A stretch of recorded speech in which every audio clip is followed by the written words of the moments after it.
Hi students, అందరికీ స్వాగతం. Welcome to LTX classes. నేను మీ ఎస్పీ రాజన్ అలియాస్ ఎస్పీఆర్. ఈరోజు మనము 25 జూన్కైనా అద్భుతమైన హిందూ న్యూస్ అనాలిసిస్ అనేది చూడుకుందాం. తెలుగు రాష్ట్రాల్లో ఏపీ తెలంగాణలో యూపీఎస్సీ ప్రిపేర్ అవుతున్న ఎవ్రీ స్టూడెంట్కి యూజ్ అయ్యే విధంగా అద్భుతమైన హిందూ న్యూస్ అనాలిసిస్లో టాప్ క్లాస్ అందిస్తున్న ఏకైక యూట్యూబ్ ఛానల్ మన ఎల్టీఎక్స్ క్లాసెస్. సో రెగ్యులర్గా ఈ వీడియోని ఫాలో అవుతూ రండి. మీరు కాంపిటేటివ్ ఎగ్జామ్ ప్రిపేర్ అవుతున్నారు అంటే, యూపీఎస్సీ స్టాండర్డ్ ప్రిపేర్ అవుతున్నారు అంటే, ఇతర కాంపిటేటివ్ ఎగ్జామ్కి కూడా ప్రిపేర్ అవుతున్నారు కానీ కరెంట్ అఫైర్స్ రెగ్యులర్గా హిందూ కవర్ చేయాలి, మ్యాక్సిమం ఆర్టికల్స్ కవర్ చేయాలి, మ్యాక్సిమం టాపిక్స్ సబ్జెక్ట్స్ తెలుసుకోవాలి అని అనుకుంటున్నారు అంటే you are in a right platform. మీరు సరైన ప్లేస్లోనే ఉన్నారు, సరైన వీడియోనే మీరు చూస్తున్నారు. Kindly keep viewing till the end and understand the things. అలాగే ఏంటంటే, మనం ఎక్కువ నెంబర్ ఆఫ్ న్యూ పీపుల్కి రీచ్ అవ్వాలి కాబట్టి రెగ్యులర్గా ఫాలో అవుతున్న యూట్యూబర్స్ ఎవరైతే ఉన్నారో, ఎందుకంటే ఫ్రీ కంటెంట్ మీకు ఇస్తున్నాం కదా హిందూ అనాలిసిస్. సో మీరు మీ తరపు నుంచి ఒక చిన్న సాయం ఏంటంటే, షేర్ విత్ యువర్ ఫ్రెండ్స్. ఎవరైతే యూపీఎస్సీ కానీ ఈ యొక్క కాంపిటేటివ్ ఫీల్డ్లో కానీ ఎవరైతే ఆ standard of preparation serious aspirants ఉన్నారో వారికి ఈ వీడియోని షేర్ చేయండి. So let them also become part of our preparations. Okay guys, నేను మీ ఎస్పీ రాజన్. ఎప్పుడు కూడా క్వాలిటీ కాంప్రమైజ్ కాకుండా మీకు కంటెంట్ అనేది అద్భుతంగా ఇవ్వడానికి రెడీ అయిపోయాను. సో ఈరోజు కంటెంట్లోకి వెళ్ళడానికి ముందు మన ఎల్టీఎక్స్ క్లాసెస్ తరపు నుంచి మీకు అందిస్తున్న అద్భుతమైన ఇనిషియేటివ్స్ గురించి ఒకసారి తెలుసుకుని తర్వాత ఫర్దర్ వీడియోలోకి అనేది వెళ్తామన్నమాట. సో ఇక్కడ తీసుకుంటున్నాము అంటే స్టూడెంట్స్ ఎవ్రీబడి, మనము ఆఫ్లైన్లో క్లాస్ ఎన్విరాన్మెంట్లో హైదరాబాద్ మరియు వైజాగ్లో అద్భుతమైన యూపీఎస్సీ ఇన్ఫినిటీ బ్యాచెస్ అనేది రన్ చేస్తూ ఉన్నాము. సో అందులో న్యూ బ్యాచెస్ అనేది 1 జూలైకి అంతా కూడా స్టార్ట్ చేస్తాం. ఎవరైతే జాయిన్ అవ్వాలనుకున్నారో వారి యొక్క ఫీజ్ క్రైటీరియా అనేది లైఫ్ టైం వ్యాలిడిటీ కలిగిన కోర్స్కి అనేది 80,000 రూపీస్ ఫీజ్ అనేది ఛార్జ్ చేయడం అనేది జరుగుతుంది. అలాగే మీరు నెలసరి కట్టుకుంటూ ఈ కోర్స్ పొందాలనుకుంటున్నారు అంటే మీకు 10,000 రూపీస్ అనేది ఛార్జ్ చేయడం అనేది జరుగుతుంది. అలాగే సింగిల్ టైం పేమెంట్ చేయాలి అనుకున్నారు అంటే 10,000 రూపీస్ దాకా మీకు డిస్కౌంట్ అనేది అందిస్తాం. సో ఇది లైఫ్ టైం వ్యాలిడిటీ కలిగిన కోర్సెస్ అన్నమాట. అలాగే ఈ యొక్క ఫీ యొక్క వ్యాలిడిటీ అనేది మీకు 30th జూన్ వరకు అనేది ఉంటుంది. 1 జూలై నుంచి కూడా మీ ఫీజ్ అనేది రివైజ్ చేసి 1 lakh అనేది అయ్యే అవకాశాలు ఉన్నాయి. కాబట్టి ఎవరైతే జాయిన్ అవ్వాలనుకుంటున్నారో వారంతా కూడా 1 జూలై లోపే జాయిన్ అవ్వడం అనేది ఉన్నతమైన నిర్ణయంగా అనేది ఉంటుందన్నమాట. తరువాత తీసుకున్నారు అంటే ఆఫ్లైన్ మాత్రమే కాదు, మనం ఆన్లైన్ పద్ధతిలో కూడా, అంటే మీరు మీ ఇంటి వద్ద నుంచే క్వాలిటీతో మీకు అర్థమయ్యేలా తెలుగులోనే ఎక్స్ప్లెయిన్ చేస్తూ, బెస్ట్ హ్యాండ్ రిటన్ నోట్స్ ఇస్తూ, అద్భుతమైన కంటెంట్ ప్రొవైడ్ చేస్తూ మీకు యూపీఎస్సీ ప్రిపేర్ అవ్వాలనుకుంటున్నారు అంటే మీకైన ఆప్షన్ ఇదేనండి. So UPSC infinity online batches కూడా 1 జూలై నుంచి ప్రారంభం అవబోతున్నాయి. కాబట్టి మీ యొక్క ఫీ స్ట్రక్చర్లో వచ్చేసి 60,000 రూపీస్ అనేది మనం ఛార్జ్ చేయడం అనేది జరుగుతుంది. అలాగే మీకు నెలసరి 5,000 చొప్పున కూడా కట్టుకుంటూ మీరు ఈ కోర్స్ అనేది పొందడానికి అవకాశం అనేది ఉంటుందన్నమాట. అలాగే సింగిల్ టైం పే చేస్తున్న స్టూడెంట్స్కి అనేది మనం 50,000 రూపీస్ అనేది ఛార్జ్ చేయడం జరుగుతుంది. అలాగే ఈ యొక్క కోర్స్ యొక్క ఫీ డీటెయిల్స్ ఏదైతే తెలిపానో ఇవి 30th జూన్ వరకు అందుబాటులో ఉంటాయి. తర్వాత మీకు 10,000 రూపీస్ దాకా కూడా ఇంక్రీజ్ అయ్యే అవకాశం అనేది ఉందన్నమాట. సో ఇది ఓవరాల్గా ఒక క్లియర్ కట్ ఐడియా. తర్వాత మనం చూస్తున్నాము అంటే యూపీఎస్సీ ప్రిలిమ్స్ ఇన్ఫినిటీ రూపంలో ప్రిలిమ్స్ కొరకే ప్రత్యేకమైన కోర్స్ కూడా మనము లాంచ్ చేస్తున్నాం. లైవ్ అండ్ రికార్డెడ్ పద్ధతిలో అనేది ఈ కోర్స్ అనేది మీకు అందుబాటులో అనేది ఉంటుందన్నమాట. సో ఎవరైతే ప్రిపేర్ అవ్వాలి అనుకుంటున్నారో వారికి ఇది ఒక అద్భుతమైన అవకాశం. మీరు ప్రిపరేషన్ స్టార్ట్ చేయాలి అనుకుంటున్నారు అంటే జస్ట్ 30,000 రూపీస్తోనే మీరు ప్రిపరేషన్ అనేది స్టార్ట్ చేయొచ్చు. ప్రిలిమ్స్కి తగినటువంటి పూర్తి కోర్స్ అంతా కూడా ఇక్కడ మీకు అందుబాటులో అనేది మనము చేస్తామన్నమాట. సో దీని యొక్క వ్యాలిడిటీ విషయానికి వచ్చారు అంటే 30th జూన్ వరకు మీకు ఈ యొక్క కోర్సు యొక్క వ్యాలిడిటీ అనేది ఉంటుంది. సో త్వరగా ఎవరైతే ప్రిపేర్ అవ్వాలనుకున్నారో వారందరికీ కూడా ఇంకో ఇంపార్టెంట్ థింగ్ ఏంటంటే ఇదే సరైన సమయము. మీరు ప్రిపేర్ అవ్వాలి అనే ఐడియాతో ఉంటున్నారు అంటే మీకు right time to start your preparation అనేది ఇదే. సో చాలామంది డిగ్రీ ఇవన్నీ చేసి కూడా ఏంటంటే ఎలా స్టార్ట్ చేయాలి, ఏం స్టార్ట్ చేయాలి అనే ఒక కన్ఫ్యూజన్తో ఉంటారు. వారందరికీ కూడా ఒక అద్భుతమైన అవకాశం ఏదన్నా ఉందంటే అది ఇదేనండి. So don't miss this golden opportunity. So అలాగే మనము కంటెంట్లోకి వెళ్దాం. సో నిన్న అంటే లాస్ట్ వీడియోలో మీకోసం ఒక అద్భుతమైన యూపీఎస్సీ స్టాండర్డ్. సో చూడండి, ఈ మధ్య లాస్ట్ జరిగిన యూపీఎస్సీలో స్టాండర్డ్ మార్చి, క్వశ్చన్ పేపర్ ప్యాటర్న్ మార్చి ఒక క్రిటికల్ టైప్ ఆఫ్ క్వశ్చనింగ్ అనేది మీకు అడిగారనమాట. సో అలా అడిగారు కాబట్టి మనం ఏంటంటే ఆ టైప్ ఆఫ్ క్వశ్చన్స్ అనేది మనము ఆన్లైన్లోనే కలెక్ట్ చేస్తాం. అక్కడి నుంచి కలెక్ట్ చేసి మీకు అందించడం అనేది జరుగుతుంది. సో అందులో భాగంగా మీకోసం ఏంటంటేనా, సో నిన్న అడిగిన క్వశ్చన్ అంటే consider the following: Libya, Sudan, Chad, Israel. ఓకేనా? How many of this countries border Egypt? ఇందులో ఉన్న కంట్రీస్లో ఏవి ఈజిప్ట్తో బార్డర్ అవుతుంది అని అడిగారనమాట. One of the crucial question అన్న, చాలా ఈజీగా కూడా మనం ఆన్సర్ చేయొచ్చు. అది ఏంటో మనం చూస్తామన్నమాట. సో ఇక్కడ మీకు క్లియర్గా అనేది ఇవ్వడం జరిగింది. So let us take a map and analyse. So మీరు ఈ ఇమేజ్ని చూడండి, మీకైనా ఆన్సర్ అనేది మీకు దొరుకుతుంది అనమాట. సో ఇక్కడ చూడండి, ఎలాగో మనం ఈజిప్ట్ మ్యాప్ స్టడీ చేస్తున్నాం కాబట్టి ఈజిప్ట్ సంబంధితమైన కొన్ని ఫ్యాక్ట్స్ ఇస్తాను. ఎందుకంటే ఈరోజు కూడా హిందూ పేపర్లో 2 ఆర్టికల్స్ ఈజిప్ట్ సంబంధితమైన ఆర్టికల్స్ అనేది ఉంది. ఎందుకంటే మన పిఎం మోడీ గారు అక్కడ విజిట్కి వెళ్ళారు కాబట్టి దానికి సంబంధితమైన ఆర్టికల్స్ అనేది మనము ఫర్దర్ అనేది కొద్దిగా డీటెయిల్గానే డిస్కస్ చేస్తాం నాన్న. సో మన క్లాస్ ఎప్పుడు కూడా ఒక కాంప్రహెన్సివ్ క్లాస్ నాన్న. సో నాకు టైం పర్మిట్ చేయట్లేదు, కానీ ఇంకా నేను కొద్దిగా ఫ్రీ అయ్యి ఇంకా కొద్ది రోజుల్లో మీకు ఇంప్రూవ్ అయిన తర్వాత ఏంటంటే మీకు మ్యాక్సిమం ఏంటంటే ఏదైనా ఒక మ్యాప్ కానీ ఇలాంటివి కూడా మనము స్టడీ చేయడానికి అనేది మనం ట్రై చేస్తూ ఉంటాం. ఓకేనా? సో ఇక్కడ చూద్దాము. సో ఆర్టికల్లోకి వచ్చామంటే ఈజిప్ట్ యొక్క బార్డర్స్ గురించి అడిగారు.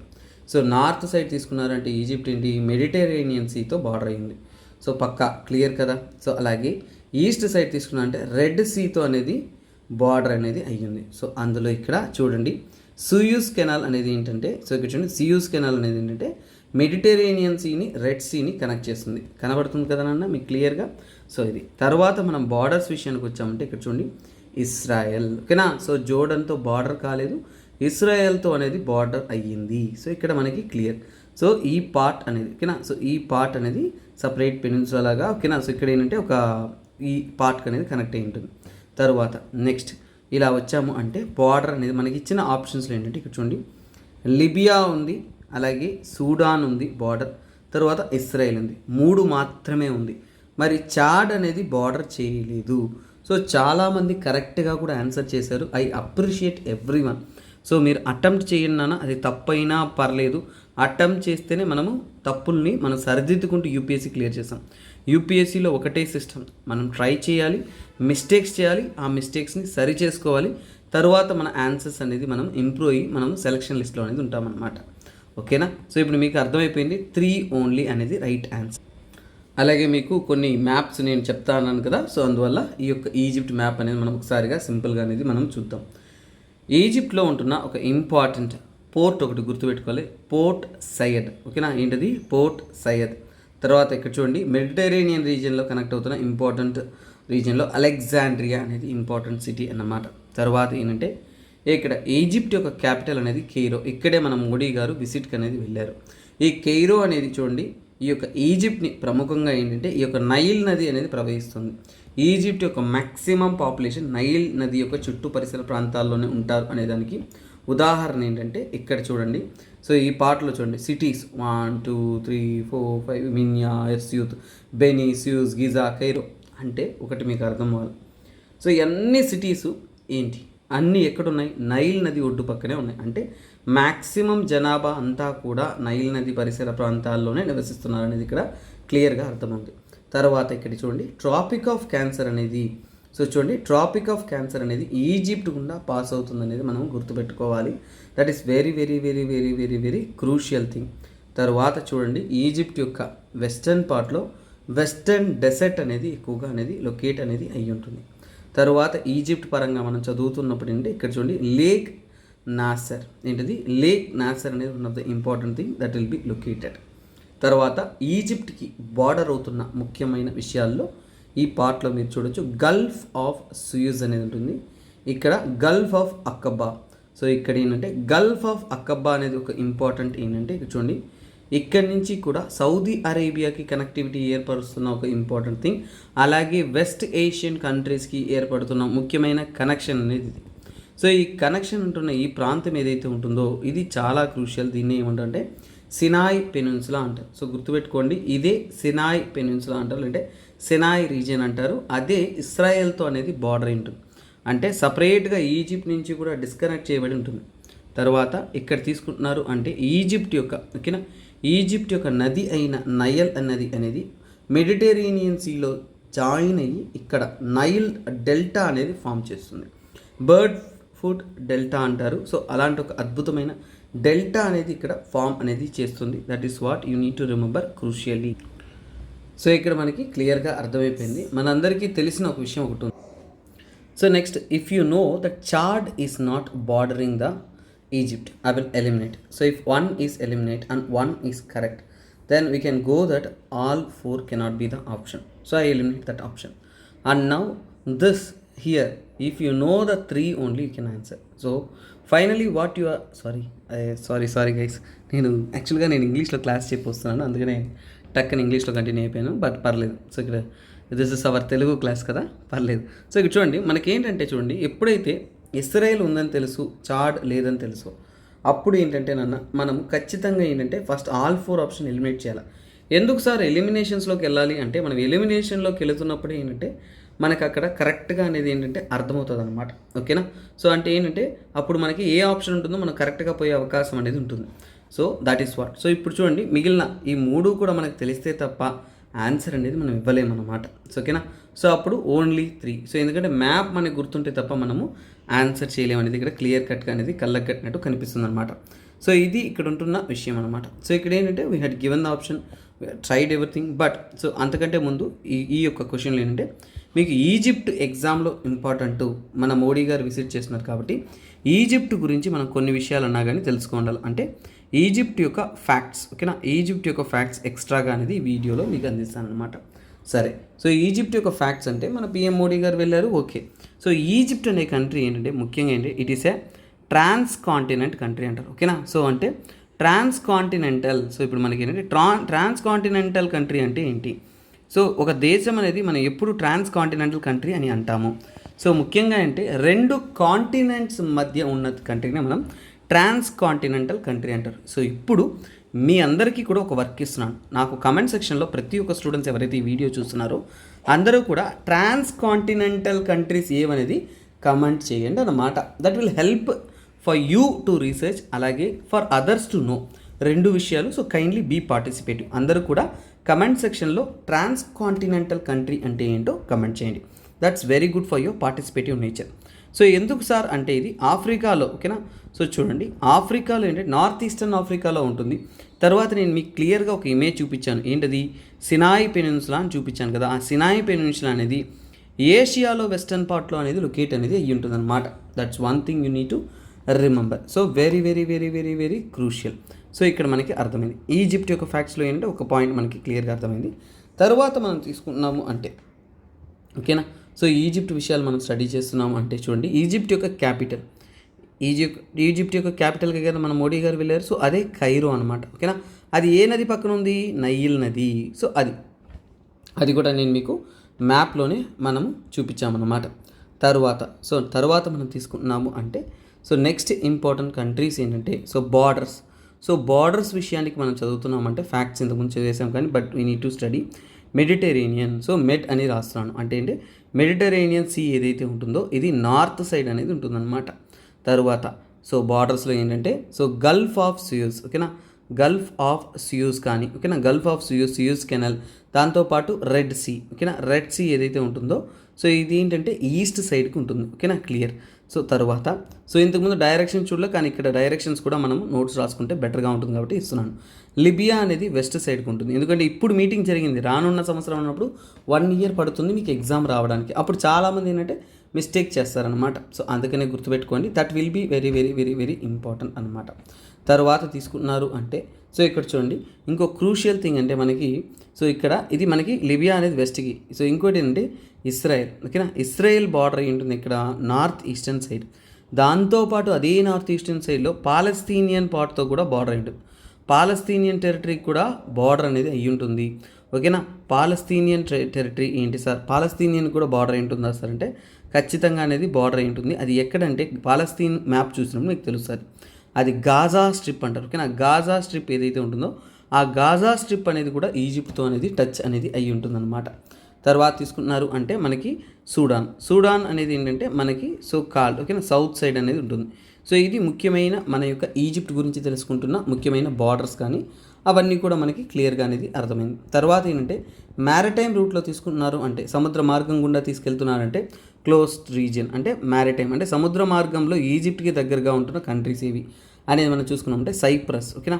సైప్రస్ అనేది మెడిటరేనియన్ రీజియన్లో, ఓకేనా? సో సైప్రస్ కానీ తర్వాత టర్కీ కానీ, ఓకే? సైప్రస్, టర్కీ, తర్వాత గ్రీస్, ఈ 3 దేశాలకి ఏంటంటే ఈజిప్ట్ నుంచి మనం ఈజీగా వెళ్ళగలం. దేంట్లో మెడిటరేనియన్ సీ, ఓకేనా. మెడిటరేనియన్ సీ ఏదైతే ఉంటుందో ఆ మెడిటరేనియన్ సీ ద్వారా ఏంటంటే ఈజీగా అనేది మనం వెళ్ళడానికి అనేది అవకాశం అనేది ఉంటుంది.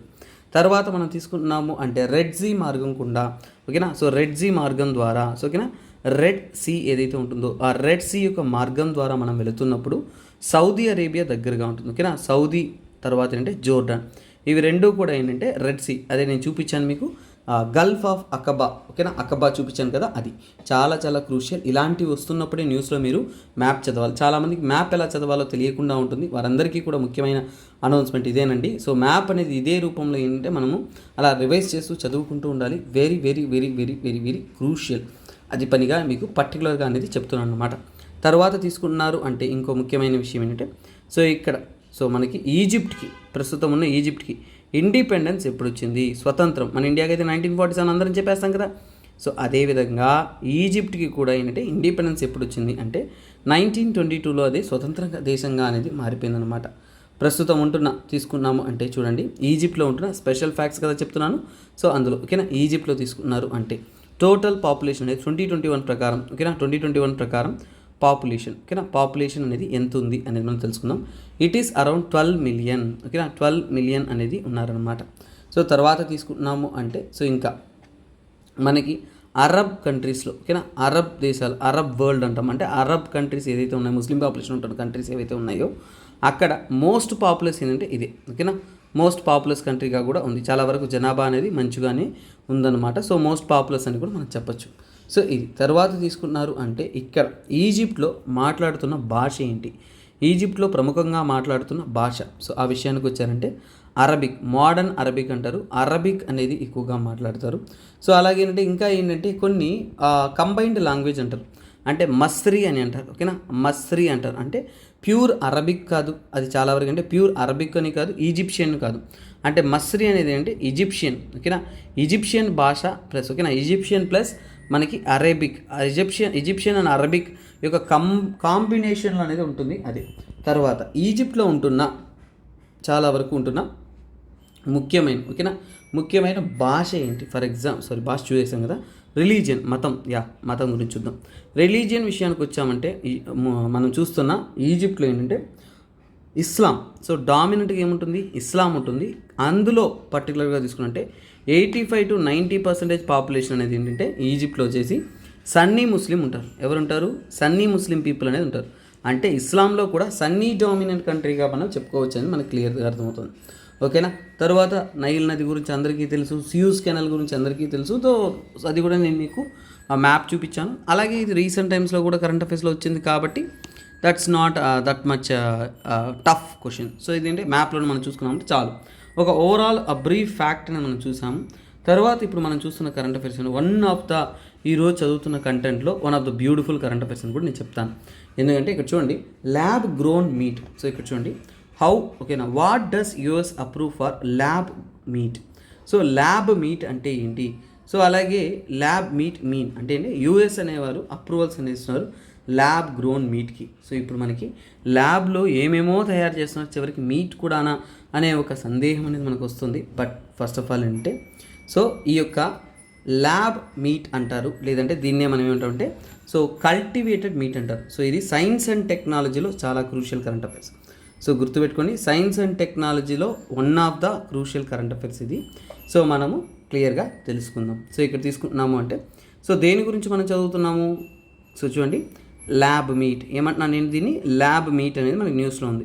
దీని పేరు ల్యాబ్ మీటేనా అంటే సో ఇక్కడ చూడండి ఓకేనా, సారీ మేక్ అండ్ సెల్ కదా. సో ఈ పాయింట్ ఇగ్నోర్, ఇక్కడ నుంచి మనకు పాయింట్ వస్తుంది. అంటే ఏంటంటే దిస్ వన్ అంటే సెల్ కల్టివేటెడ్ చికెన్ అంటే ఏంటి, కల్టివేటెడ్ చికెన్ అంటాం. సో అంటే ఏంటి, దీన్ని మనం ల్యాబ్ మీట్ అని కూడా అనొచ్చు, లేదంటే కల్టివేటెడ్ మీట్ అని కూడా అనొచ్చు, ఓకేనా, కల్టివేటెడ్ మీట్.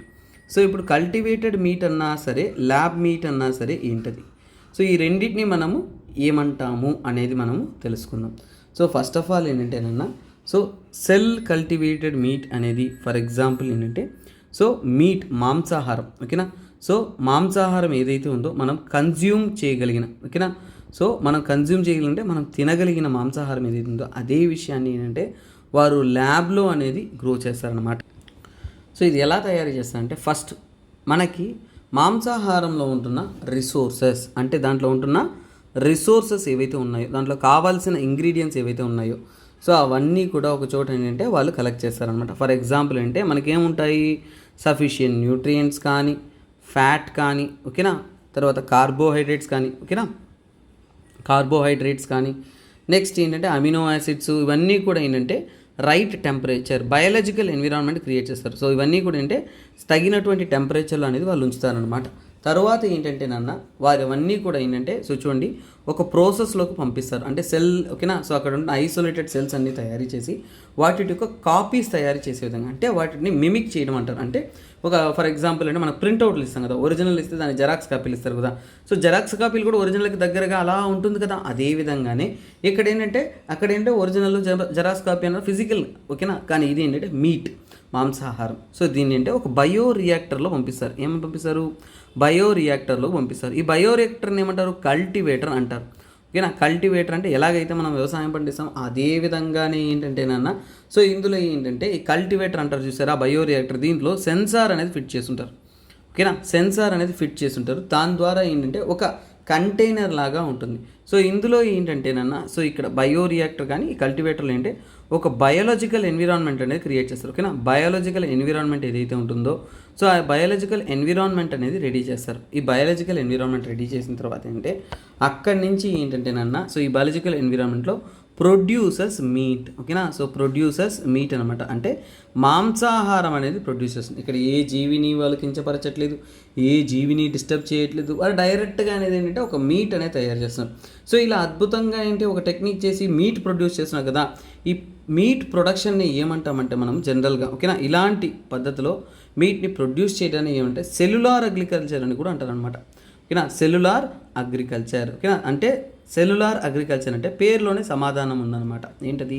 సెల్యులార్ అంటే సెల్స్నే కదా వాళ్ళు కల్టివేట్ చేస్తున్నారు, సెల్స్నే కదా ఉత్పత్తి చేస్తున్నారు. సో ఎఫిషియెంట్గా అనేది వారు మీట్ తయారు చేస్తున్నారు కాబట్టి దీన్ని ఏమంటామంటే సెల్యులార్ అగ్రికల్చర్ అని కూడా మనం అంటాం అనమాట. So this is what. So అలాగే ఏంటంటే సో ఇది ఫస్ట్ ఇప్పుడు ఏంటంటేనా యూఎస్ వచ్చేసి అప్రూవల్ ఇస్తున్నారు దీనికి, ఓకేనా, ఇలాంటి వాటిని తయారీ చేయడం. సో ఇప్పుడు మనకి ఏంటంటే సార్ యూఎస్ఏ మొట్టమొదటి కంట్రీనా అంటే కాదు. 2020లో ఏంటంటే ఇలాంటి ఒక అప్రూవల్ అనేది సింగపూర్ కూడా ఇచ్చిందనమాట. అంటే సింగపూర్ కంట్రీ కూడా ఏంటంటే ఇలాంటి ఒక మీట్ తయారీకి అంటే మాంసాహారం తయారీకి అనేది అప్రూవల్ కూడా ఇచ్చారు, ఓకేనా. సో ఇక్కడ మోస్ట్లీ, ఓకేనా. సో మనకి వరల్డ్ వైడ్ దీని యొక్క ఇంపార్టెన్స్ ఏంటంటే యాక్చువల్గా ఇలాంటివి అప్రూవ్ ఇవ్వడానికి కారణం ఏంటంటే యూఎన్కి చెందిన, ఓకేనా, యూఎన్కి చెందిన ఫుడ్ అగ్రికల్చర్ ఆర్గనైజేషన్ అందరికీ తెలుసు. వారి యొక్క రిపోర్ట్ ప్రకారం ఏంటంటేనన్నా ఫర్ ఎగ్జాంపుల్ అంటే ప్రపంచవ్యాప్తంగా మనము సో కాల్డ్, ఓకేనా, సో మీట్ ఇవన్నీ తీసుకుంటున్నప్పుడు ఏం చెప్తున్నా అంటే వరల్డ్లో ఎక్కువగా ఏంటంటే పోర్క్ అనేది ఈ యొక్క కల్టివేటెడ్ మీట్లో ఎక్కువగా కన్జ్యూమ్ చేస్తున్నారు. దాని తర్వాత ఏంటంటే చికెన్ అనేది ఎక్కువగా కన్జ్యూమ్ చేస్తున్నట్టు వాళ్ళు చెప్పారనమాట. సో మొత్తానికి ఏంటంటే ఒక ఈ మీట్ అనేది ఎక్కువగా మనం ప్రొడ్యూస్ చేయడం వల్ల ఏంటంటే సో ఇప్పుడు చికెన్, ఓకేనా, చికెన్ అనేది ఎక్కువగా అంటే కల్టివేటెడ్ మీట్ మీద కాన్సన్ట్రేషన్ అనేది చేస్తున్నారు.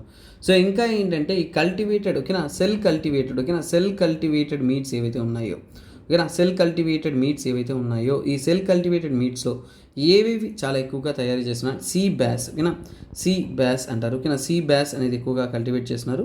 తర్వాత టూనా, ఓకేనా, టూనా ఫిష్ ఏదైతే ఉందో దాన్ని కానీ, షింప్, ఓకేనా, సో రొయ్యలు, తర్వాత ఏంటంటే పోర్క్, ఇవన్నీ కూడా ఏంటంటే చాలా ఎక్కువగా కల్టివేట్ చేస్తున్నారు. సో ఇక్కడ ఫ్యూచర్లో ఏం చెప్తున్నారు అంటే రానున్న కాలంలో అంటే గ్లోబల్ ఆల్టర్నేటివ్ మీట్గా ఇది మారడానికి అనేది అవకాశం ఉందని చెప్తున్నారు.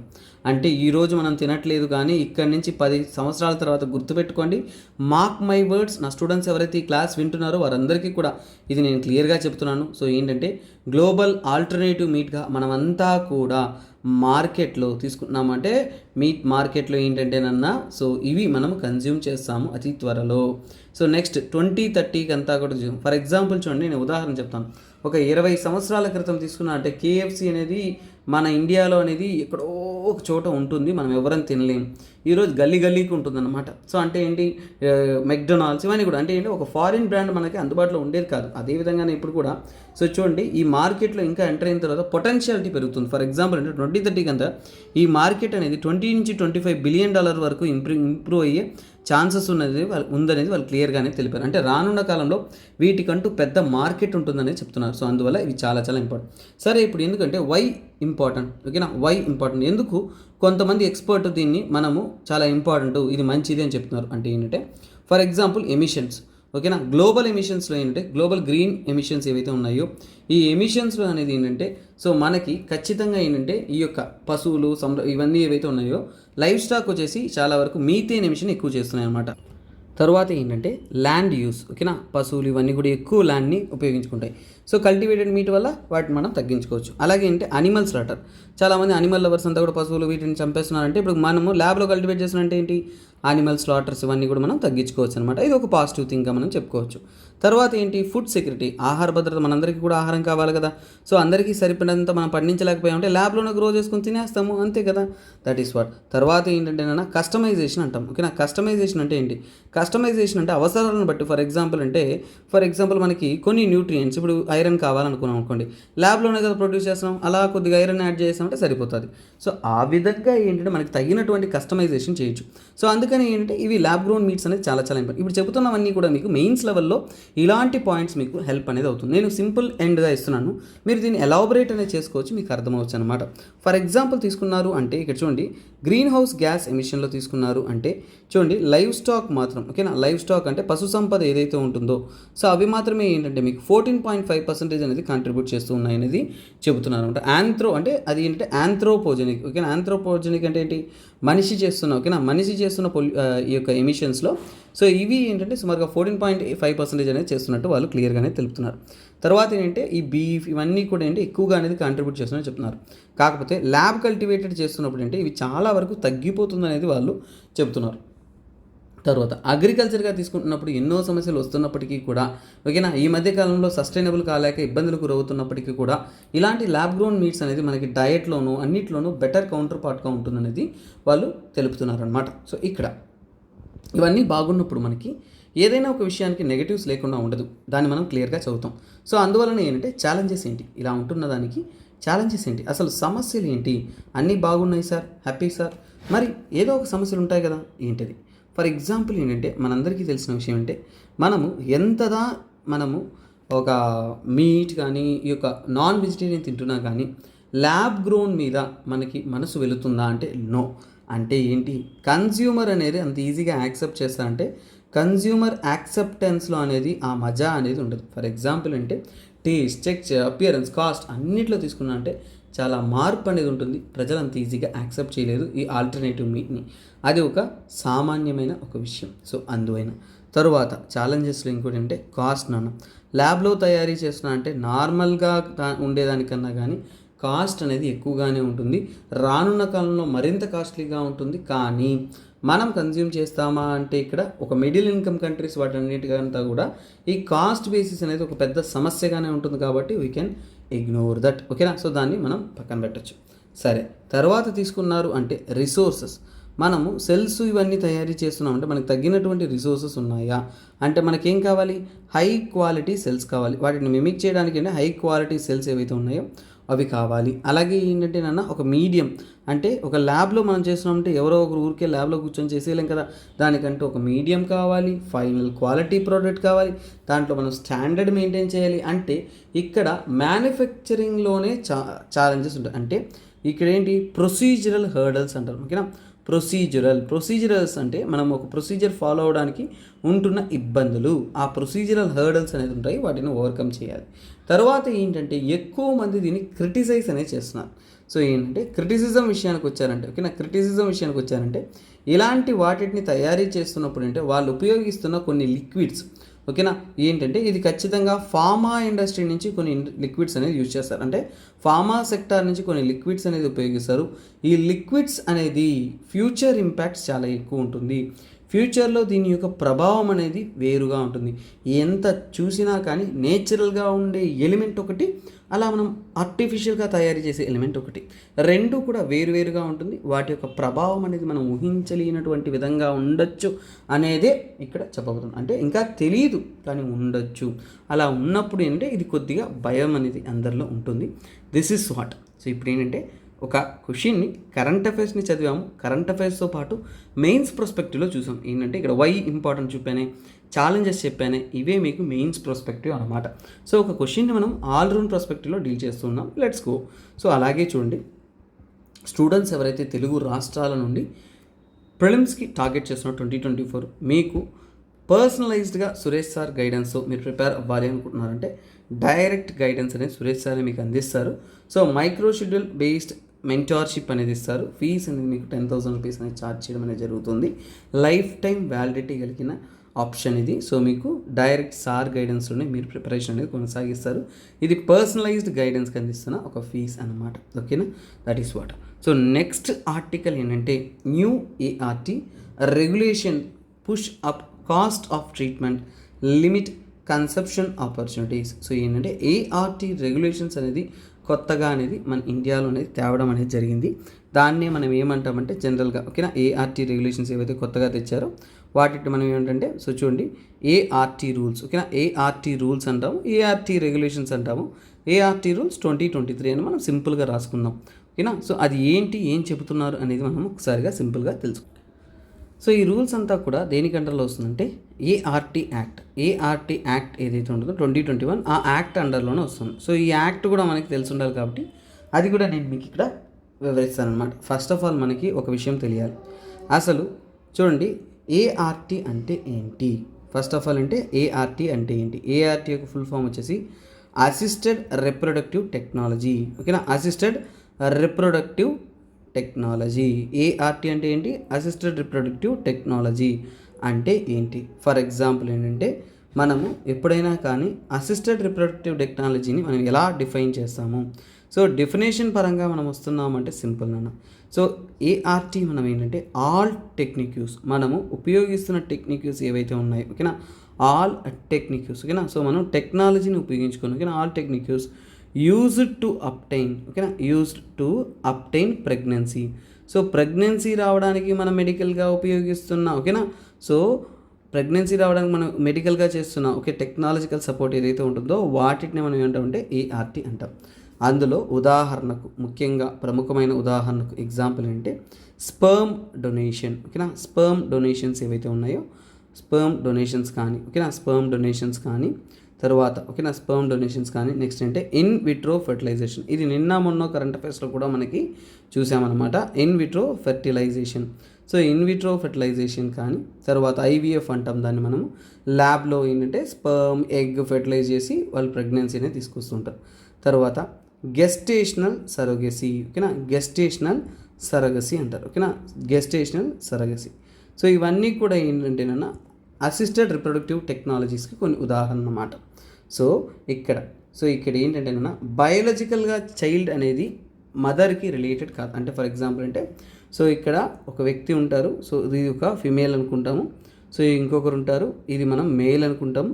వీళ్ళిద్దరి యొక్క స్పర్మ్ అండ్ ఎగ్ తీసుకెళ్ళేసి సో ఇక్కడ ఏంటంటే థర్డ్ పర్సనాలిటీ ఎవరైతే ఉన్నారో ఉమెన్ ఓకేనా. వీరికి ఏంటంటేనన్నా సో ఈ యొక్క ఫెర్టిలైజ్ చేసిన ఎంబ్రియో అనేది ప్లేస్ చేస్తారనమాట. అంటే వీరు ప్రెగ్నెంట్ అవుతారు, కానీ ఇక్కడ పుట్టిన బిడ్డ ఎవరైతే ఉన్నారో ఓకే బేబీ ఓకేనా ఈ బేబీ ఎవరైతే ఉన్నారో ఈ బేబీ వచ్చేసి బయాలజికల్గా ఎవరికి బిలాంగ్ అవుతారు, వీళ్ళకి బిలాంగ్ అవుతారు. అంటే వీళ్ళకి చెందిన వాళ్ళు అనమాట. ఎందుకని వారి యొక్క స్పర్మ్ అండ్ ఎగ్ యొక్క ఓకేనా ప్రొసీజర్లో ఓకేనా సో అక్కడ జనరేట్ అయిన బేబీ కాబట్టి వీరికి ఎలాంటి బయాలజికల్ రైట్ అనేది వారిపైన ఉండదు. బయాలజికల్ రైట్ అనేది వీళ్ళకే ఉంటుందన్నమాట. బయాలజికల్ పేరెంట్స్ ఎవరంటే వీరే. So this is how it will be working ఓకేనా. సరోగసీ అంటే సింపుల్ టర్మ్లో మీకు ఉదాహరణగా ఇచ్చేసాను. సరే, ఇప్పుడు ఏఆర్టీ అనేది మనకి ఏఆర్టీ యాక్ట్ 2021లో మనకి ఇంపార్టెంట్ కాబట్టి ఇప్పుడు తీసుకొస్తున్న రూల్స్ అనేది ఏంటంటే ఇది రూల్స్ అన్నాం. ఈ రూల్స్ ఎందుకంటే ముఖ్యంగా ఏంటంటే మనకి బెటర్ కోఆర్డినేషన్. ఫర్ ఎగ్జాంపుల్ తీసుకొస్తున్నాం అంటే చూడండి డోనార్స్ అండ్ పేషెంట్స్ వాళ్ళందరికీ కూడా బెటర్ మెడికల్ కేర్ అందించడానికి, సెక్యూరిటీ అందించడానికి కొత్త ప్రొవిజన్ తీసుకొస్తూ మోడర్న్ టెక్నాలజీ సపోర్ట్ అవన్నీ తీసుకొస్తూ అలాగే కపుల్స్ ఎవరైతే ఉన్నారో చిల్డ్రన్స్ ఎవరైతే ఉన్నారో వారందరికీ కూడా ఏంటంటే జాగ్రత్తమైన ఓకేనా సో ఇంకా కేర్ ఎక్కువ తీసుకోవడానికి న్యూ ప్రొవిజన్ తీసుకొస్తున్న ఒక మెథడ్ అనమాట. So the new ART provisions ఏంటంటేనా impose restrictions on number of times a donor. అంటే మేల్ అయినా ఫిమేల్ అయినా సరే వాళ్ళు సో స్పర్మ్ కానీ యూకైట్ కానీ ఎన్నిసార్లు వాళ్ళు డొనేట్ చేయొచ్చు అనేది రెస్ట్రిక్ట్ చేశారు. అంటే నెంబర్ ఆఫ్ టైమ్స్ డొనేషన్స్ అనేది రెస్ట్రిక్ట్ చేశారు. ఇలా కొన్ని కండిషన్స్ అనేది వారు ఇవ్వడం అనేది జరిగింది. ఆ కండిషన్స్ గురించే మనము తెలుసుకుందాం అనమాట. సో ఇక్కడ వాళ్ళు చెప్పిన రూల్స్ ఏంటి అంటే ఫర్ ఎగ్జాంపుల్స్ అంటే ఆ రూల్స్ అంతా కూడా ఏఆర్టీ క్లినిక్స్కి కూడా ఇచ్చారు. ఓకేనా. ఏఆర్టీ క్లినిక్స్ ఏవైతే ఉన్నాయో, ఏఆర్టీ క్లినిక్స్ కానీ ఏఆర్టీ బ్యాంక్స్ అంటారు, ఓకేనా. స్పర్మ్ బ్యాంక్స్ ఇవన్నీ అంటారు.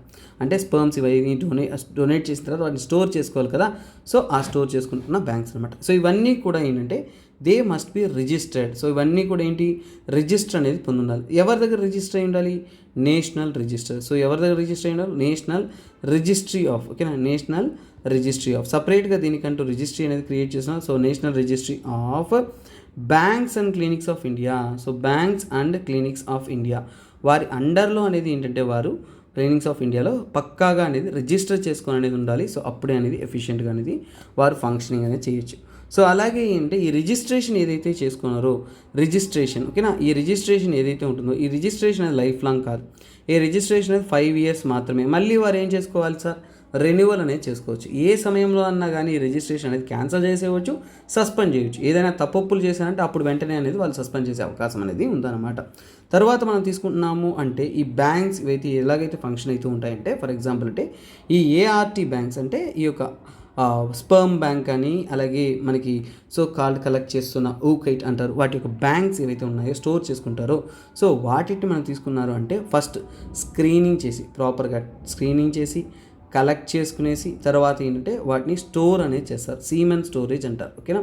సో స్పర్మ్ స్టోరేజ్ అనేది చేస్తుంటారు. సో అందులో ఏంటంటే మెన్, ఓకేనా, మెన్ వచ్చేసి ఏ ఏజ్ గ్రూప్లో ఉన్నారంటే 21 నుంచి 55 years ఏజ్ గ్రూప్ ఉన్న వారికి మాత్రమే ఏంటంటేనన్నా సో ఈ యొక్క స్టోరేజ్ అనేది చేస్తారు. తర్వాత ఏంటంటేనన్నా ఫిమేల్ విషయానికి వచ్చారంటే ఫిమేల్ ఎగ్స్ విషయాన్ని తీసుకున్నారు అంటే వారికి 23 నుంచి 35 years మధ్య గ్యాప్లో ఉంటున్న వారి యొక్క ఎగ్స్ మాత్రమే ఏంటంటే స్టోర్ అనేది చేస్తారు.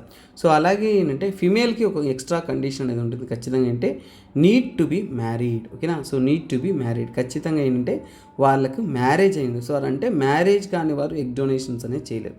అలాగే వారికి అట్లీస్ట్ అంటే తక్కువలో తక్కువ 1 child ఉండాలి. ఆ 1 child కండిషన్స్లో కూడా తీసుకున్నారు అంటే so greater than 3 years, greater than or equal to 3 years అనొచ్చు. అంటే అట్లీస్ట్ 3 years అన్నా కానీ ఆ పిల్లలకి అనేది కంప్లీట్ అయ్యి ఉంటే అప్పుడు మాత్రమే వాళ్ళు ఏంటంటేనన్నా వాళ్ళు డొనేట్ అనేది చేయొచ్చు అనమాట. సో అలాగే ఏంటంటే ఈ యొక్క ప్రాసెస్లో మనం చేసి, ఓకేనా, సో ఇక్కడ ప్రాసెస్లో చేసిన తర్వాత ఏంటంటేనన్నా సో ఇక్కడ ఏంటంటే పిల్లలు ఎవరైతే జన్మిస్తారో, ఎవరైతే ఈ ప్రొసీజర్ చేసుకుంటారో సో వాళ్ళకి ఏంటంటే పేరెంటల్ రైట్స్ అనేది ఉంటుందన్నమాట. డోనార్స్కి నో రైట్, ఓకేనా. అంటే ఏంటి డోనార్స్, ఓకేనా, డోనార్స్ అంటే ఈ స్పర్మ్ డోనార్స్ కానీ ఎగ్ డోనార్స్ ఎవరైతే ఉన్నారో డోనార్స్కి నో పేరెంటల్ రైట్, అంటే వారికి ఏంటంటేనన్నా పేరెంటల్ రైట్స్ అనేది ఉండదన్నమాట. అంటే వారు తల్లిదండ్రులుగా అనేది చెప్పుకోలేరు. సో అంటే వారికి అంటే బయాలజికల్ పేరెంట్స్ ఎవరైతే ఉన్నారో సో కపుల్ ఎవరైతే ఈ ప్రొసీజర్ ద్వారా వాళ్ళకి పిల్లలకి అంటారో సో వారికి రైట్స్ ఉంటాయి కానీ వీళ్ళకి కాదు. సో తర్వాత ఏంటంటే ఇన్సూరెన్స్ కవరేజ్ అందించడం కానీ, తర్వాత ఏంటంటేనన్నా వీళ్ళకి సరగసి బోర్డు ద్వారా అప్రూవల్ ఇవ్వడం కానీ ఇవన్నీ కూడా చేయడం అనేది జరుగుతుంది.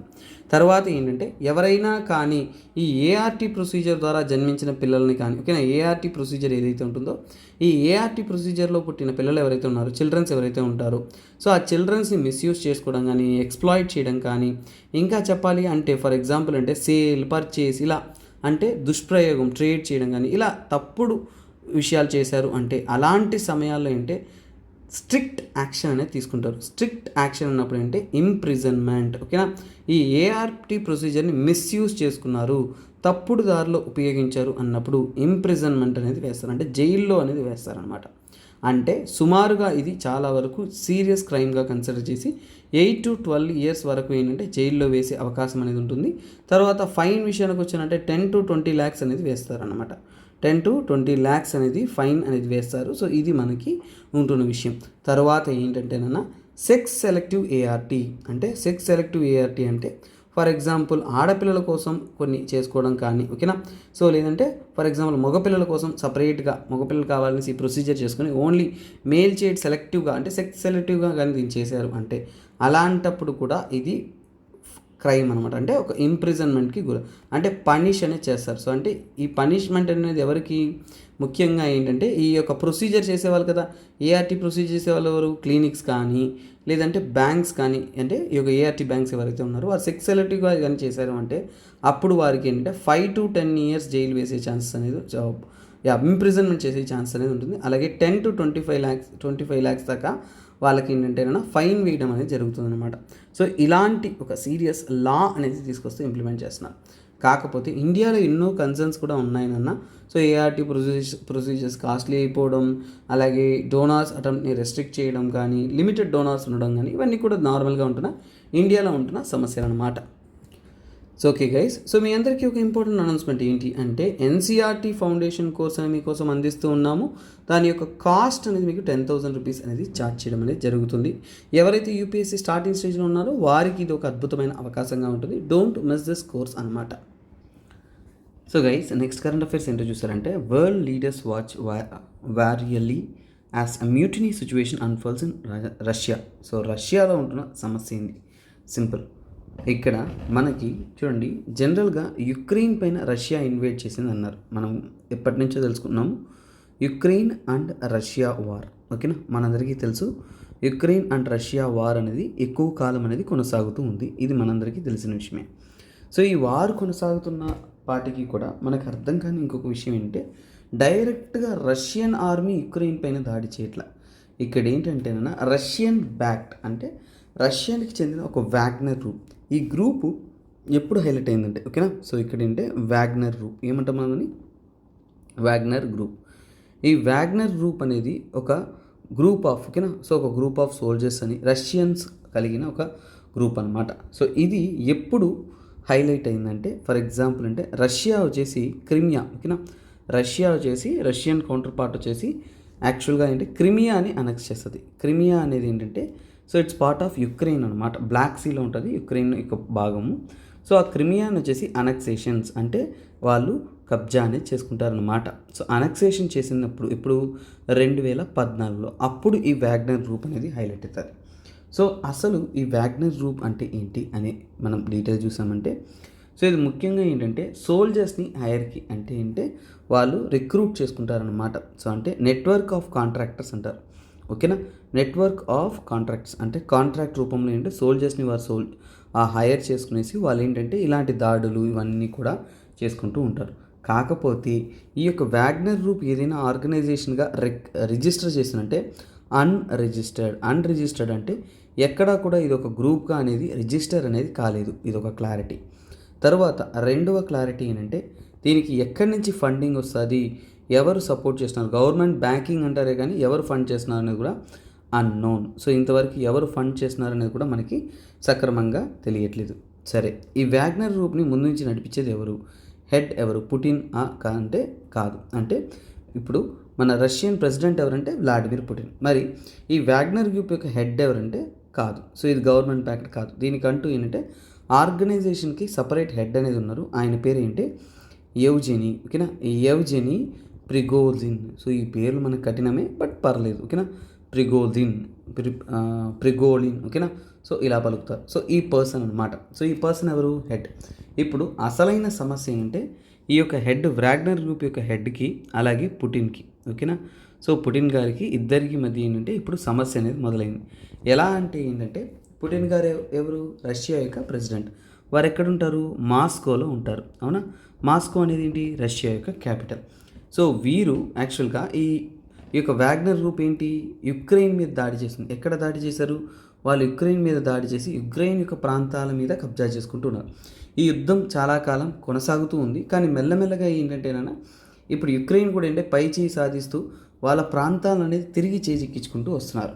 సో ఇప్పుడు వీళ్ళకి మనస్పర్ధ ఓకేనా. సో వీరు ఏంటంటే ఒక ప్రైవేట్ ఒక ఆర్మీ లాగా రష్యన్సే కలిగి ఉంటారు. కానీ పుటిన్ కంట్రీలో ఎవరు ఉంటారు, రష్యన్ ఆర్మీ ఉంటుంది. అంటే రష్యన్ ఆర్మీ అంటే అది మిలిటరీ అనమాట ఓకేనా. రష్యన్ ఆర్మీ అంటే రష్యన్ మిలిటరీ. ఇప్పుడు ఏంటంటే ఒకవైపు వాగ్నర్ గ్రూప్కి వీరికి ఏంటంటే ఒక క్లాష్ అనేది స్టార్ట్ అయ్యి ఎలాగైనా సరే ఈ వ్యక్తి ఏం చెప్పారంటే నేను మాస్కో మీద కూ అంటారు ఓకేనా, సిఓయూపీ ఓకేనా. సిఓయూపీ అంటే కూ అంటారు, పీ సైలెంట్ ఉంటుంది.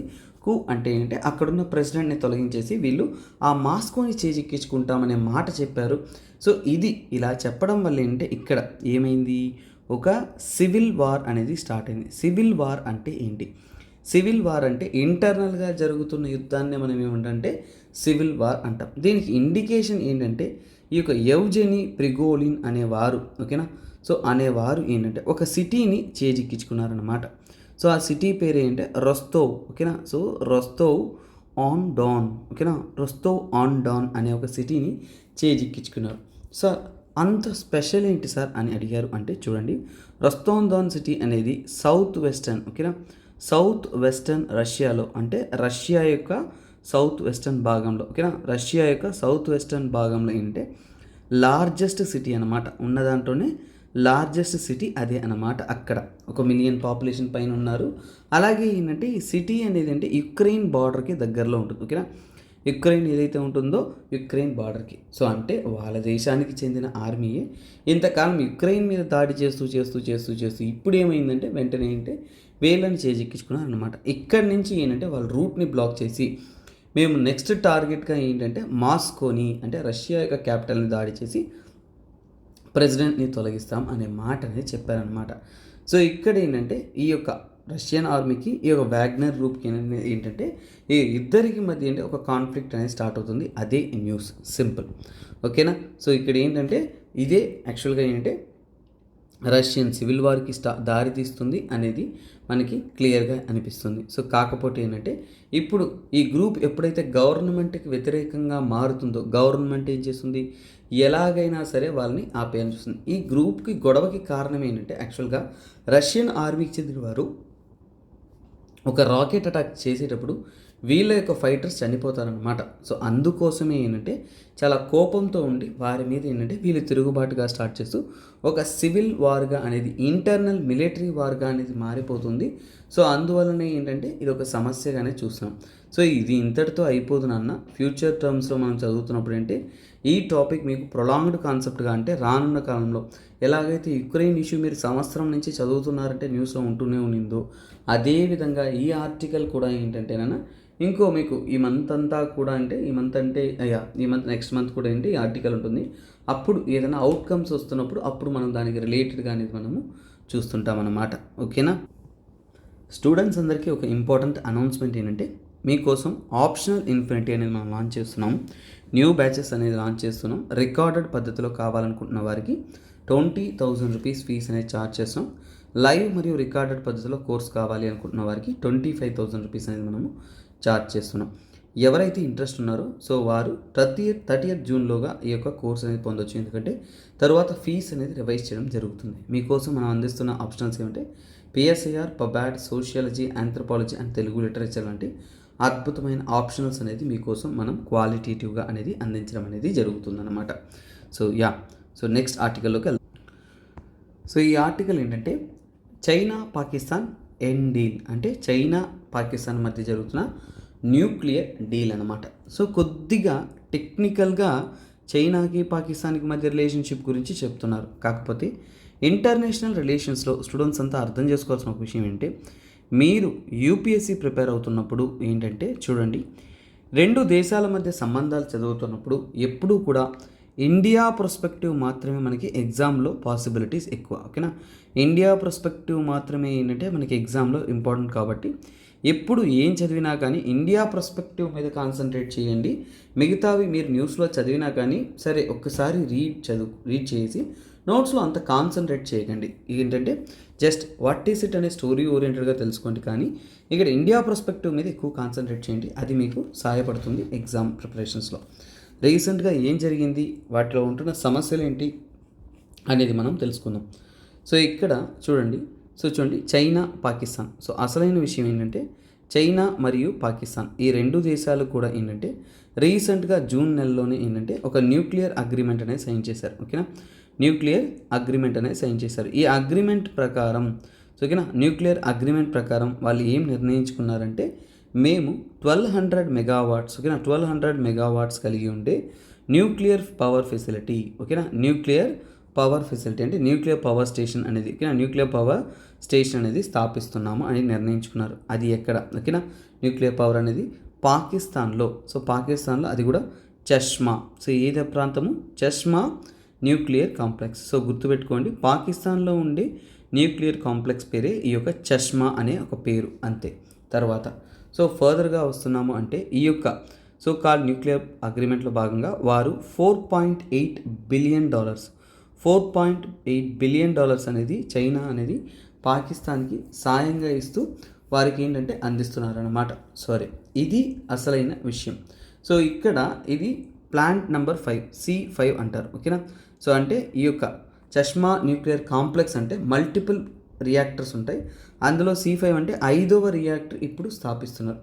ఇలాంటి డీల్ ఇంతకుముందు ఉందా అంటే మనకి పాకిస్తాన్కి చైనాకి మధ్య ఉంటున్న రిలేషన్షిప్లో న్యూక్లియర్ అగ్రిమెంట్ అనేది ఇంతకుముందు కూడా ఇంకో దానికి ఉంది. సో ఆ న్యూక్లియర్ అగ్రిమెంట్ దేనికి సంబంధించిందంటే కరాచీ. ఓకేనా. Karachi nuclear power plant. ఓకేనా. కరాచీ న్యూక్లియర్ పవర్ ప్లాంట్ అనేది కూడా స్థాపించున్నారు మునుపటిగా. అంటే అంతకు ముందు అనేది కరాచీ న్యూక్లియర్ పవర్ ప్లాంట్ కూడా 2 దేశాలు కూడా ఆల్రెడీ ఆపరేటింగ్లో ఉంది, సైన్ చేసుకున్నారు. That is what. ఓకేనా. సో అలాగే ఏంటంటే ఇంకా కూడా ఏంటంటే ఇద్దరి మధ్య కూడా ఫర్దర్ డీల్స్ అనేది మాట్లాడుతూ ఉన్నారు. సో అలాగే ఏంటంటే ఇది మాత్రమే కాదు, చైనా వచ్చేసి పాకిస్తాన్తో పాటు ఓకేనా చైనా పాకిస్తాన్ మధ్య ఏంటంటే ఒక మంచి సత్సంబంధం అనేది నడుస్తుంది. అందులో భాగంగా ఏంటంటే ముఖ్యంగా వారు belt and road initiative. So చాలా స్ట్రిక్ట్గా గుర్తుపెట్టుకోండి, బెల్ట్ అండ్ రోడ్ ఇనిషియేటివ్ ఏదైతే ఉందో ఆ బెల్ట్ అండ్ రోడ్ ఇనిషియేటివ్ కూడా తీసుకొస్తున్నారు. సో అలాగే వాళ్ళిద్దరి యొక్క ఎకనామీ అనేది ఇంకా అద్భుతంగా బూస్టింగ్ చేయడానికి China Pak economic corridor, China Pakistan economic corridor కూడా స్థాపిస్తున్నారు అనమాట. సో ఎకనామిక్ కారిడార్, సో ఈ ఎకనామిక్ కారిడార్ ద్వారా కూడా ఏంటంటే వారి ఎకనామీని బూస్ట్ చేయడానికి అనేది బాగా అనేది అంటే BRI బెల్ట్ అండ్ రోడ్ ఇనిషియేటివ్లో భాగంగా డెవలప్ చేస్తున్నారు. సరే, ఇవంతా కూడా బాగుంది. అసలైన సమస్య ఏంటి? అవునా కదా. సో ఇది విషయము. సమస్యలోకి వచ్చామంటే సింపుల్. మనం ఒక విషయాన్ని మనం అర్థం చేసుకోవాలి.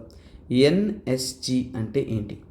Nuclear supplier group. ఓకేనా. Nuclear supplier groups. Nuclear supplier groups అంటే ఏంటంటే న్యూక్లియర్ మెటీరియల్స్ ఏవైతే ఉన్నాయో వాటి యొక్క సపోర్ట్ కానీ ఇవ్వడానికి. ఓకేనా. సో ముఖ్యంగా ఏంటంటే సివిలియన్ న్యూక్లియర్ కొలాబరేషన్స్కి ఏంటంటే ఏ అయితే కంట్రీ ఓకేనా ఫర్ ఎగ్జాంపుల్ అంటే ఏ కంట్రీ అయితే NSGలో మెంబర్షిప్ ఉందో, ఫర్ ఎగ్జాంపుల్ వచ్చేసి NSGలో వచ్చేసి ఇండియా మెంబర్ కాదు. ఓకేనా. సో అలాగే NSGలో వచ్చేసి చైనా. ఓకేనా. చైనా వచ్చేసి ఏంటంటే ఓకేనా. సో అంతకుముందు 2004లో మెంబర్ అయింది. ఓకేనా. చైనా వచ్చేసి ఇప్పుడు 2004 అరౌండ్లో ఏంటంటే మెంబర్గా అనేది అయింది. 2004లో మెంబర్గా అనేది అయింది. సో ఇక్కడ NSG రూల్స్ ప్రకారం ఏం చెబుతున్నారు అంటే ఓకేనా. సో న్యూక్లియర్ సప్లై గ్రూప్స్ చెబుతున్న వాళ్ళ యొక్క రూల్స్ అండ్ రెగ్యులేషన్ మేరకు ఏంటంటే ఎవరైతే ఓకేనా సో ఎవరైతే NSG మెంబర్గా ఉంటారో మెంబర్ వచ్చేసి ఏంటంటే సో ఫర్ ఎగ్జాంపుల్ అంటే న్యూక్లియర్ టెక్నాలజీని సో అర్థం చేసుకోండి. న్యూక్లియర్ టెక్నాలజీ ఏదైతే ఉంటుందో న్యూక్లియర్ టెక్నాలజీ యొక్క ట్రాన్స్ఫర్ ఓకేనా న్యూక్లియర్ టెక్నాలజీ యొక్క ట్రాన్స్ఫర్ అనేది ఖచ్చితంగా ఏంటంటే ప్రాహిబిట్ చేస్తారు. ఓకేనా. ప్రాహిబిట్ అంటే ఖచ్చితంగా చేయకూడదు అంటారు. అంటే సార్ ఎవరికి చేయకూడదా అంటే ఆ ప్రాహిబిషన్ అనేది ఏంటంటే సో ఇప్పుడు ఓకేనా NPT ట్రీటీ అంటారు, న్యూక్లియర్ పాలిఫరేషన్ ట్రీటీ. ఓకేనా. సో నాన్ పాలిఫరేషన్ ట్రీటీ ఏంటది? Non proliferation treaty. ఓకేనా. నాన్ ప్రాలిఫరేషన్ ట్రీటీ ఏదైతే ఉంటుందో ఈ ట్రీటీ NPT ట్రీటీని సైన్ చేయని దేశాలు. ఓకేనా. So NPT ట్రీటీలో NPT treaty not signed countries. ఓకేనా. నాట్ సైన్డ్ కంట్రీస్ అంటే NPT ట్రీటీని సైన్ చెయ్యని కంట్రీస్ ఏవైతే ఉన్నాయో సో వారిని ఏంటంటే వీరు ప్రాహిబిట్ అనేది చేస్తున్నారు. అంటే ఖచ్చితంగా ఏంటంటే వాళ్ళకి న్యూక్లియర్ టెక్నాలజీ ఇవ్వడం అనేది తప్పు అని చెప్తున్నారు. సో ఇప్పుడు ఏంటంటే మన ఇండియా కూడా ఏంటంటే ఈ యొక్క NPT ట్రీటీ అనేది సైన్ చేయలేదు. ఓకే.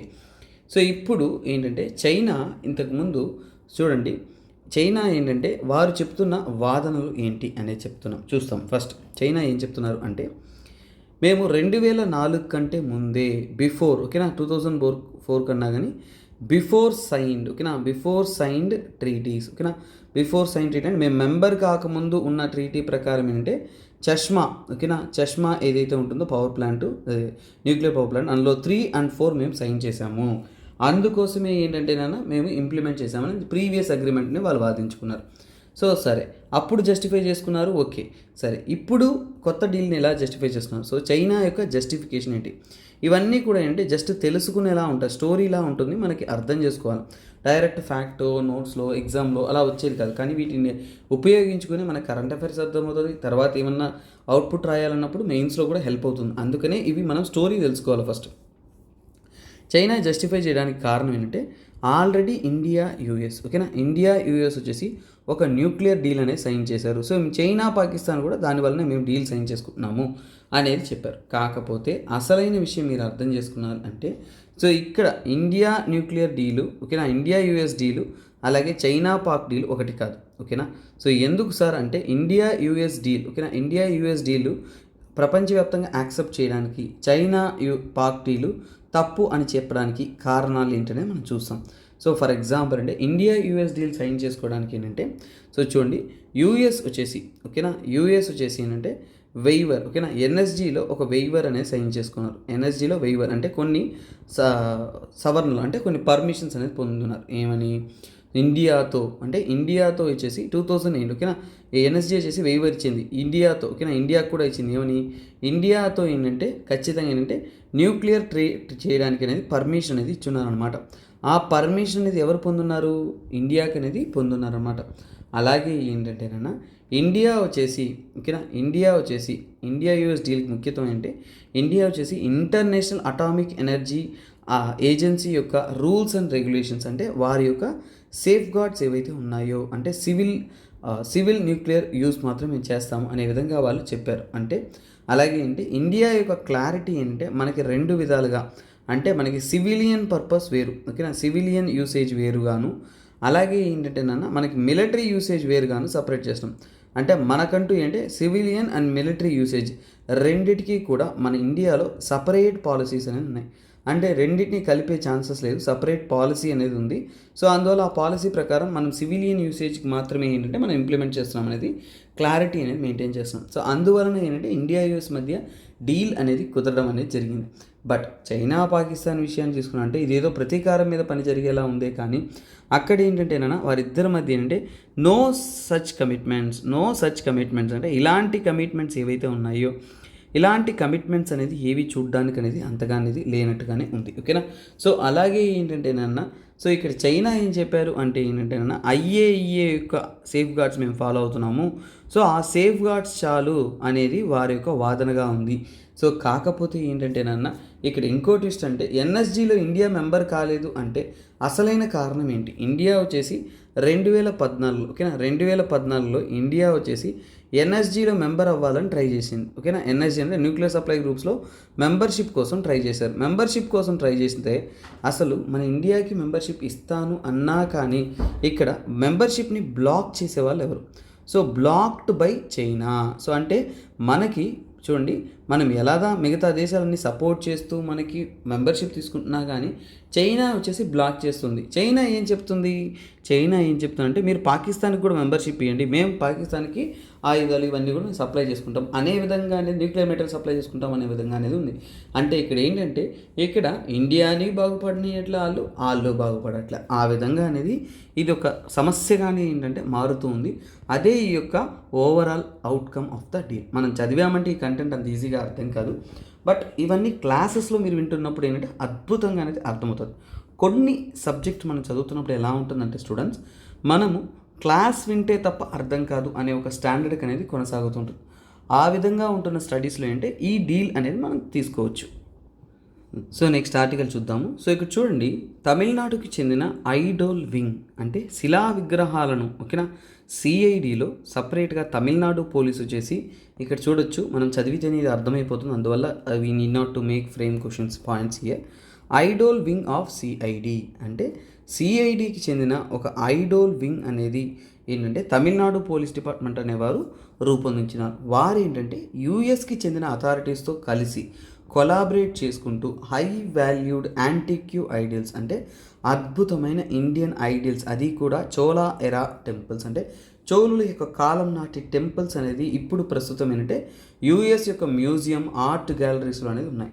అది ఇక్కడి నుంచే దోచుకొని వెళ్ళినవి అని వాళ్ళతో కలగలిసి డిస్కస్ చేసి కోఆర్డినేట్ చేసి వర్క్ చేసి ఏంటంటే వాళ్ళని తిరిగి తీసుకురావడానికైన ప్రొసీజర్స్ అనేది వర్క్ చేస్తున్నారన్నమాట.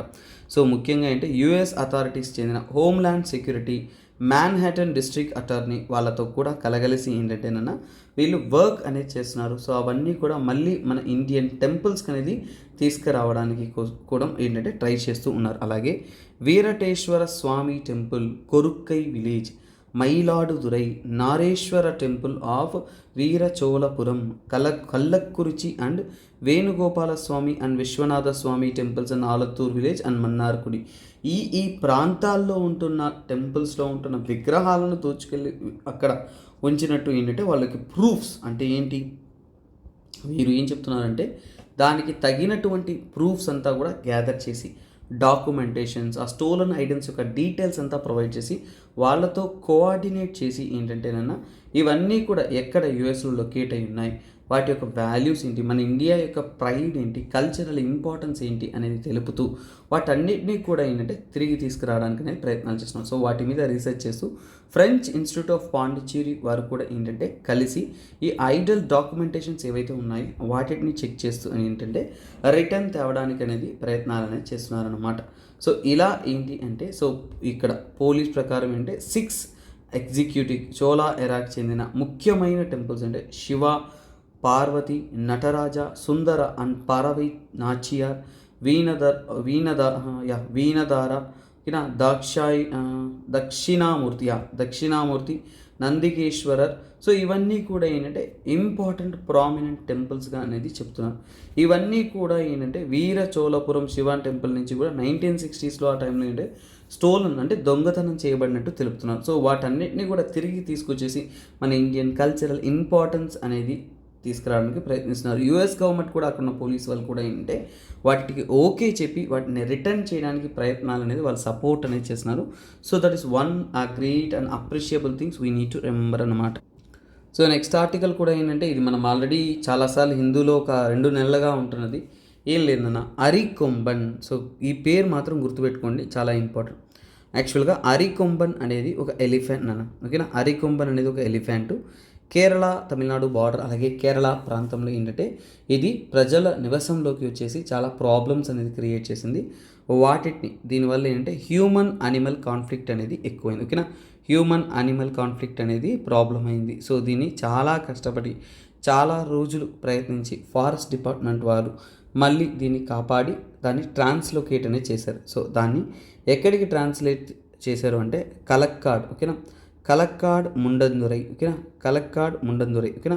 కలక్కాడ్ ముండందురై వైల్డ్ లైఫ్ శాంచురీ, ఓకేనా. కలక్కాడ్ ముండందురై వైల్డ్ లైఫ్ శాంచురీకి అనేది షిఫ్ట్ చేశారు. సో దాంట్లో చాలా చాలా చాలా కష్టం అనేది వాళ్ళు ఫేస్ చేశారు.